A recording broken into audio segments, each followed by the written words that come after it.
38 people stood at their windows and watched a woman being murdered, and not one of them picked up a telephone. You already know that sentence. You did not learn it from a police file. You learned it from a newspaper, or a textbook, or a lecture, or from someone who learned it the same way you did.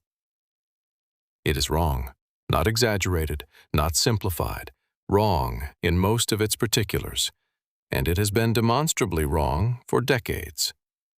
A newspaper making a mistake in 1964 is not the interesting part. The interesting part is what happened next, which is that everybody who knew better. Her name was Catherine Genovese. Everyone called her Kitty. She was 28. She managed a bar in Hollis, Queens, and she lived in Kew Gardens with a woman named Mary Ann Zielanko in an apartment over a row of shops on Austin Street. A little after 3 in the morning on the 13th of March, 1964, she parked near the railway station, about 100 feet from her door, and a man named Winston Moseley followed her across the lot and stabbed her in the back. 2 weeks later, the New York Times ran a story on its front page. The headline said 37. The first sentence said 38. It read, "For more than half an hour, 38 respectable, law-abiding citizens in Queens watched a killer stalk and stab a woman in 3 separate attacks in Kew Gardens." And then, not one person telephoned the police during the assault. The number came from a lunch. It was said out loud, once. The city's police commissioner, Michael Murphy, mentioned it to A.M. Rosenthal, then the metropolitan editor of the Times, and Rosenthal sent a reporter to Kew Gardens to find the story behind it.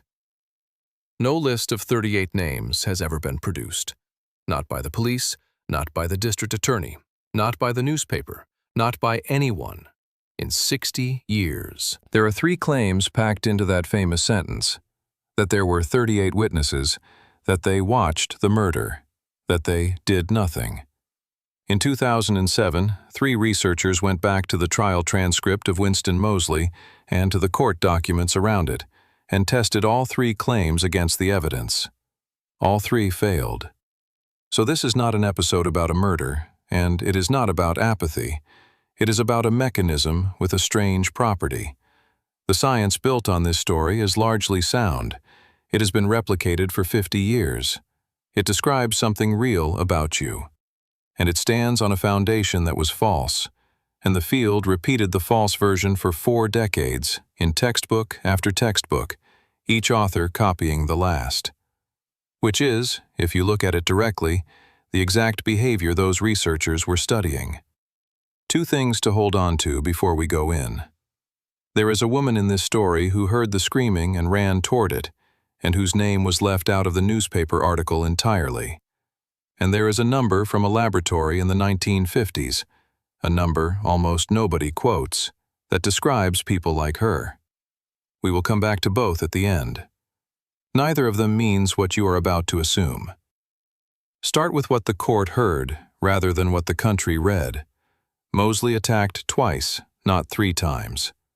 The first attack happened outside, near the bookshop at the front of the building, in the dark, at around 3:15 in the morning. In the trial transcript, a neighbor named Robert Moser says he looked out of the window and looked across the street and saw a girl kneeling by the bookstore and a man over her. He yelled at him. Moseley ran. That is an intervention. It worked.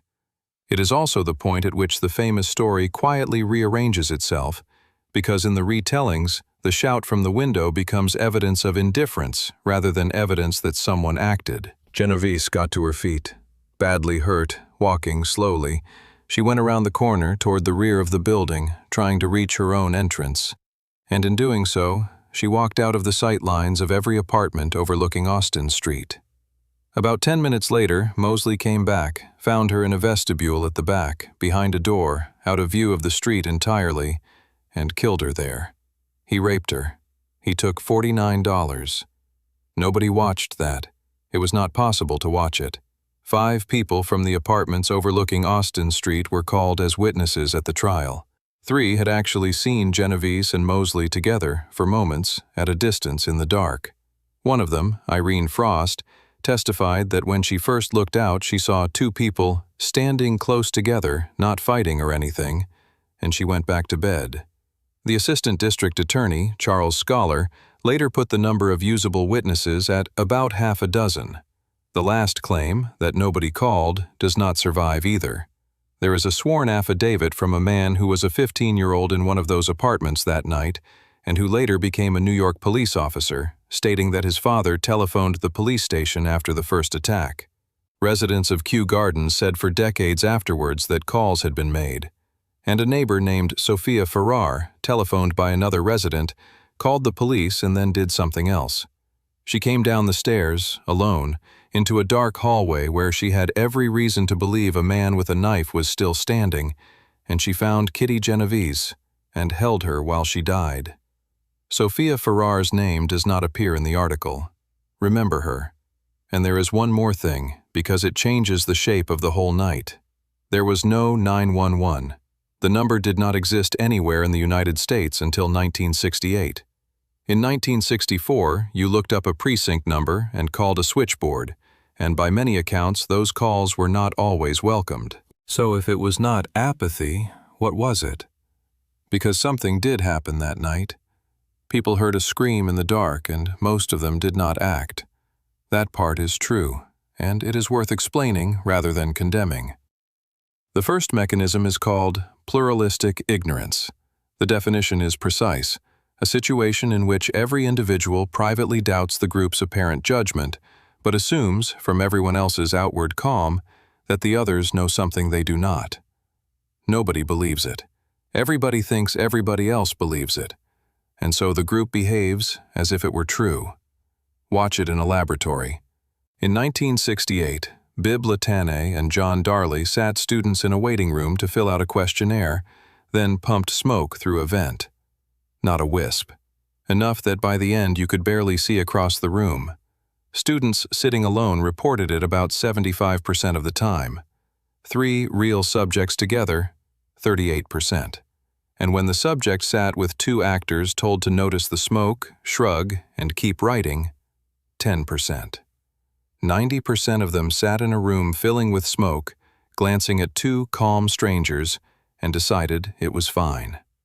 They were not indifferent. Interviewed afterwards, they said the smoke was strange, and they were not sure what it meant. So they did what any reasonable person does with an ambiguous signal. They checked the room. And every other person in the room was also checking the room, holding still while they checked, and each frozen face was read by everyone else as the verdict of a calmer, better informed observer. Now put that on Austin Street at 3 in the morning, in a neighborhood where the bars led out onto the pavement and shouting was not unheard of. A woman screams. You go to the window. You see 2 figures, briefly, standing close together. You look across at the other windows, and there are people in some of them, and none of them are running. The world offers you no confirmation that this is what it is, which raises the second question, the one 2 young psychologists asked when they read the newspaper story. If the crowd's silence explains it, why does the crowd stay silent when the emergency is not ambiguous at all? John Darley and Bib Latane were young social psychologists in New York in 1964. They read the same article everybody else read, and their reaction was not moral outrage, it was professional suspicion. The explanation the country had reached for, that 38 people were morally defective, explained one night in Queens and nothing else. So they went looking for a cause that lived in the situation rather than in the people. The second mechanism is diffusion of responsibility. Definition: when responsibility for acting is shared among a number of people, the obligation felt by any single one of them shrinks in proportion to the number who share it. Not because they care less, because the psychological arithmetic of someone has to divides. The study is elegant, and also from 1968. Students were told they would discuss the personal problems of university life over an intercom, one at a time, from separate cubicles, so nobody would be embarrassed by being seen. Partway through, one voice, a recording, begins to choke and stammer, says he is having a seizure, asks for help, and goes silent. There is no ambiguity here and no crowd to look at. You cannot see anyone. All you have is a number in your head. How many other people are hearing this? Subjects who believed they were the only other person on the line went for help 85% of the time. Subjects who believed there was one other listener, 62%. Subjects who believed there were 4 others, 31%. The victim's voice was identical in every condition. The only thing that changed was a number the subject had been told. One detail almost never survives the retelling. The subjects who did not go for help were not calm. Darley and Latané watched them through the observation window. They were sweating. Their hands shook. When the experimenter came in afterwards, they did not say they had assumed it was nothing. They asked, immediately, whether the man was all right.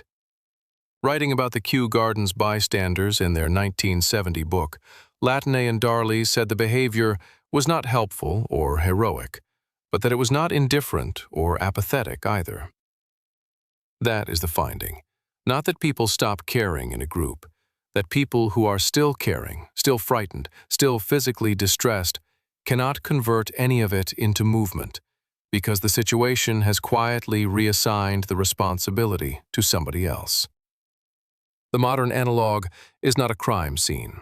It is any structure where an obligation is addressed to a group rather than to a person. The message sent to a channel of 40 people instead of to one named colleague. The alarm that pages a whole rota. The safety report that goes to a committee. Each takes a duty a single person would have discharged and divides it by the number who can see it, until it is light enough to put down. The seizure study and the smoke study were published in the same year, and over the following decade, the effect was replicated dozens of times. Whatever the newspaper had got wrong, the mechanism it accidentally pointed at was real. So we have a true finding standing on a false story. That is a stable enough arrangement until you ask a harder question. If the story was already known to be shaky in the 1960s, and it was, why did nobody make the correction stick? The answer is one level down, in what a group actually does to a person's judgment. There are 2 entirely different things a group can do to you, and only one of them is the one you are worried about. In 1955, Morton Deutsch and Harold Gerard drew a line through the middle of conformity that has held ever since. Normative social influence they defined as an influence to conform to the positive expectations of another. That is the one you already know. You say what the room wants to hear, because you would rather be wrong with them than right alone. Informational social influence they defined as an influence to accept information obtained from another as evidence about reality. That one is quieter, and it is worse. Under informational influence, you are not managing your reputation. You are updating your model of the world because other people are usually a decent source of data about it, and you have no way of knowing when they have stopped being one. The reason they could separate the two is that Solomon Asch had already built the apparatus.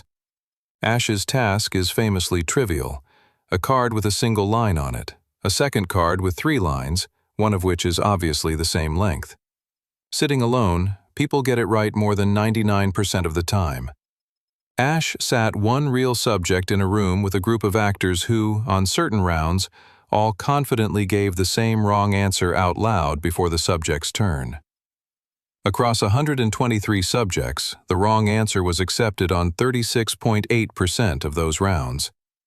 Asch then took the machine apart, and what he found is not what most people remember.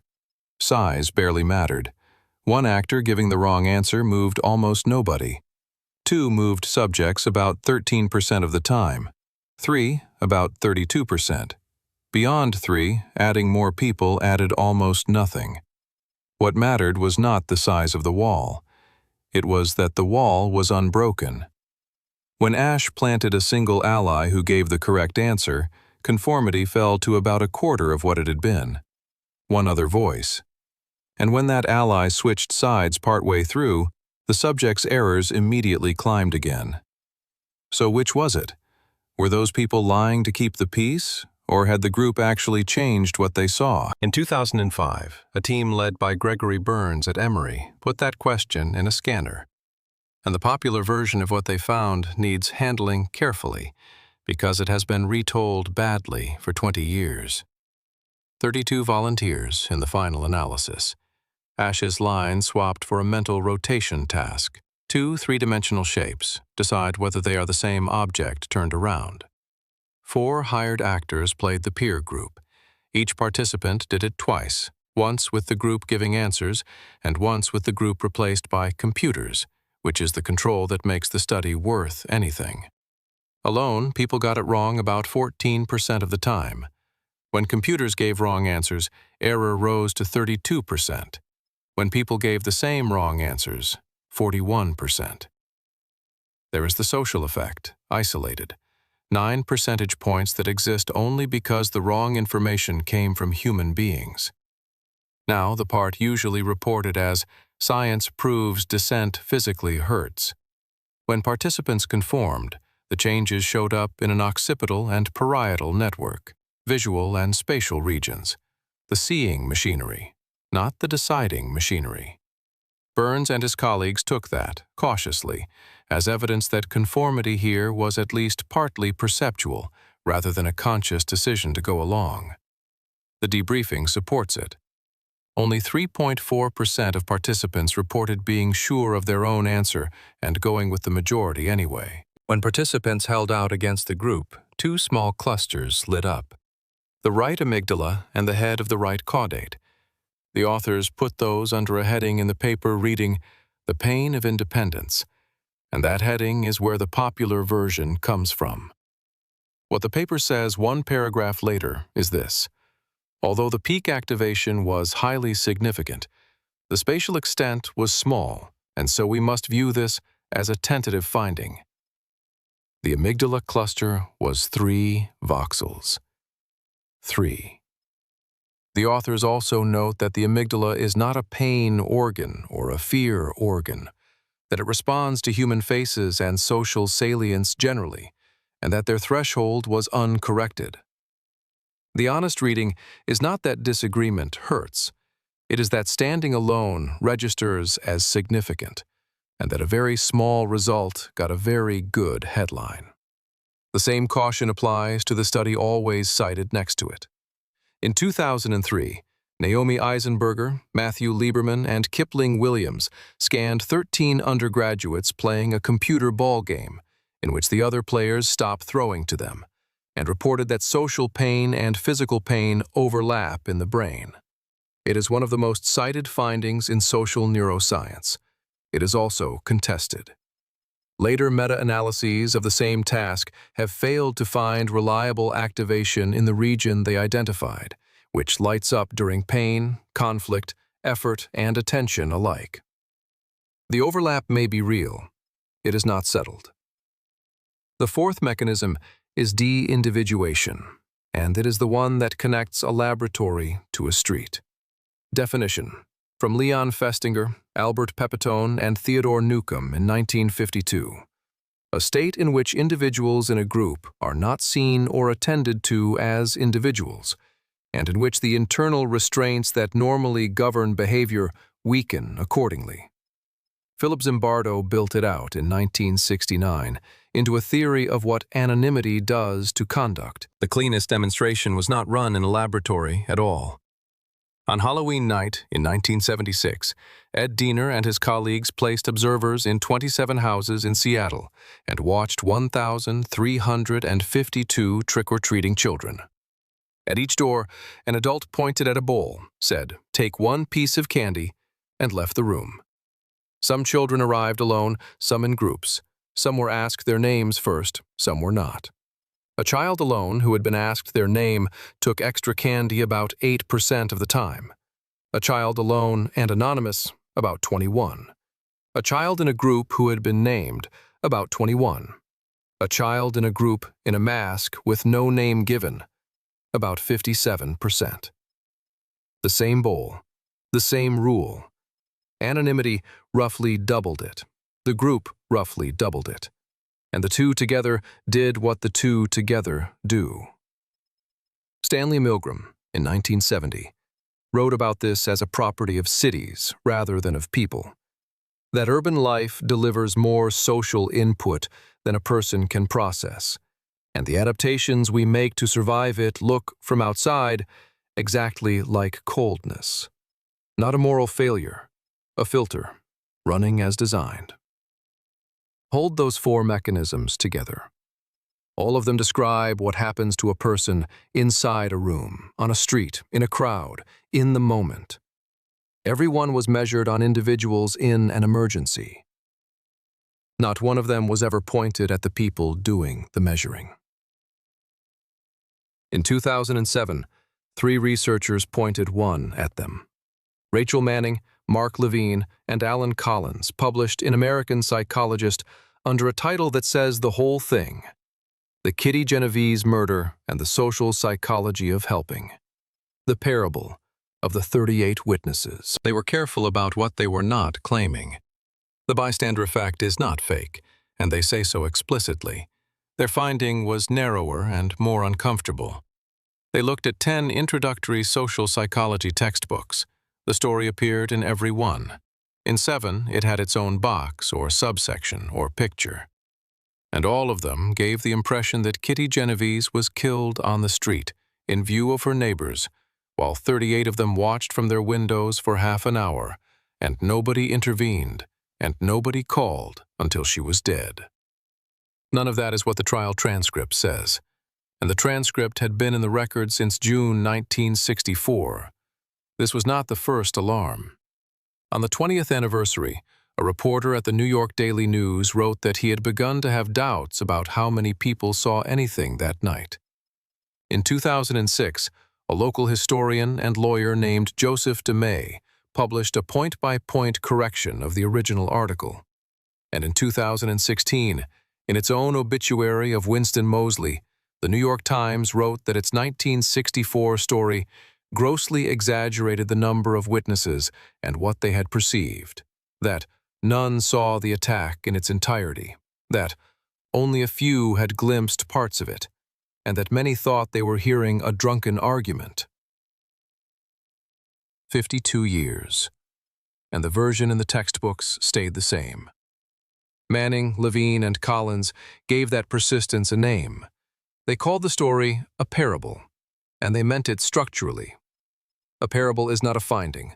It is a story whose job is to carry a moral, and whose details are load-bearing only insofar as they carry it.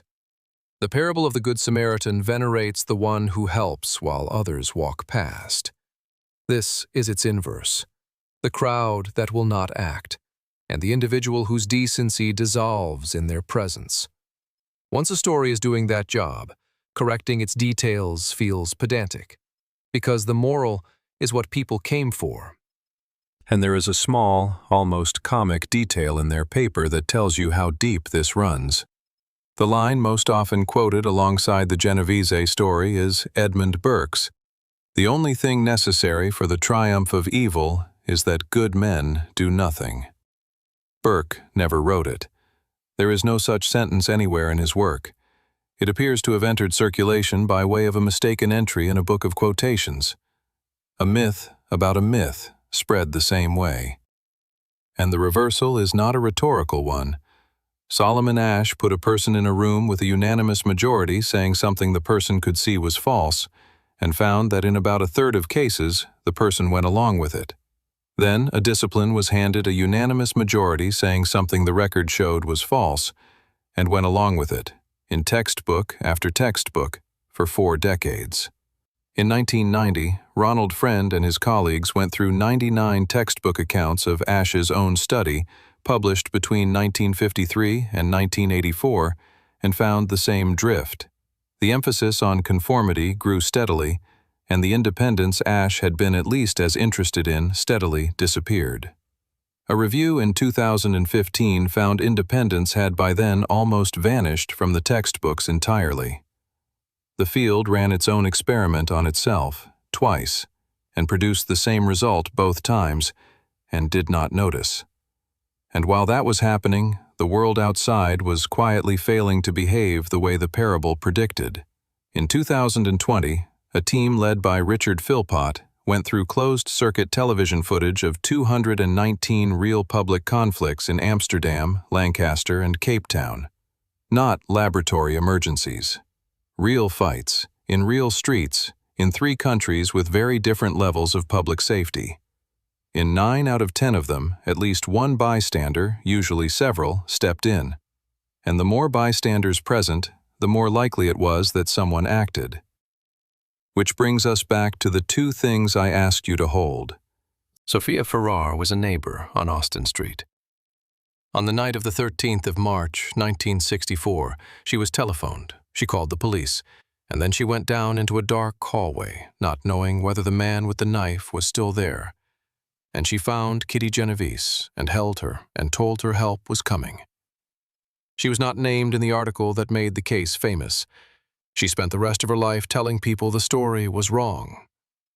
She died on the 28th of August, 2020, aged 92. And the correction she had been making for 56 years finally ran in the newspaper that published the story as her obituary. And the number.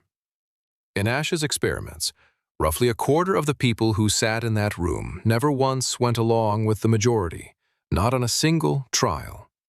That figure is in the original data, and it is almost never the sentence anyone quotes.